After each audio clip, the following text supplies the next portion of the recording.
American president Donald Trump പ്രഖ്യാപിച്ച കടുത്ത ഉപരോധ ഭീഷണികൾക്കിടയിൽ ചൈനയുടെ വൻ ചരക്ക് കപ്പലായ റിച്ച് സ്റ്റാറി ഹോർമൂസ് കടലിലേക്ക് വിജയകരമായി കടന്നതായി റിപ്പോർട്ടുകൾ. ഇറാന്റെ എണ്ണക്കയറ്റുമതി തടയാൻ ലക്ഷ്യമിട്ട അമേരിക്ക ഹോർമൂസ് മേഖലയിലെ നിരീക്ഷണവും നാവിക സാന്നിധ്യവും ശക്തമാക്കിയ സാഹചര്യത്തിലാണ് ഈ നീക്കം ശ്രദ്ധ നേടുന്നത്.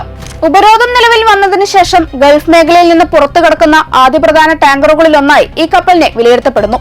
റിപ്പോർട്ടുകൾ പ്രകാരം ഒരു ദിവസത്തിനുള്ളിൽ നടത്തിയ രണ്ടാമത്തെ ശ്രമത്തിലാണ് റിച്ച് സ്റ്റാറി ഈ തന്ത്രപ്രധാന ജലപാത കടന്നത്.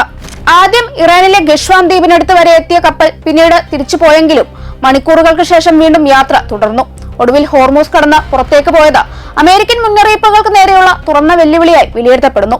ഇറാനുമായി ബന്ധപ്പെട്ട ഇടപാടുകളുടെ പേരിൽ 2023 അമേരിക്ക കരിമ്പട്ടികയിൽ ഉൾപ്പെടുത്തിയ കപ്പലാണ് റിച്ച് സ്റ്റാറി. അതിനാൽ ഈ യാത്ര സാധാരണ വ്യാപാര ഗതാഗതം എന്നതിലുപരി വലിയ രാഷ്ട്രീയ സന്ദേശം കൂടിയാണ് നൽകുന്നത്. ഹോർമൂസ് കടലിടുക്ക് ലോകത്തിലെ ഏറ്റവും നിർണായകമായ ഊർജ്ജ ഗതാഗത പാത എന്നതിലുപരി ഇവിടെ നടക്കുന്ന ഓരോ നീക്കവും ആഗോള വിപണനങ്ങൾക്കും ശക്തി സമവാക്യങ്ങൾക്കും നേരിട്ട് സ്വാധീനം ചെലുത്തും.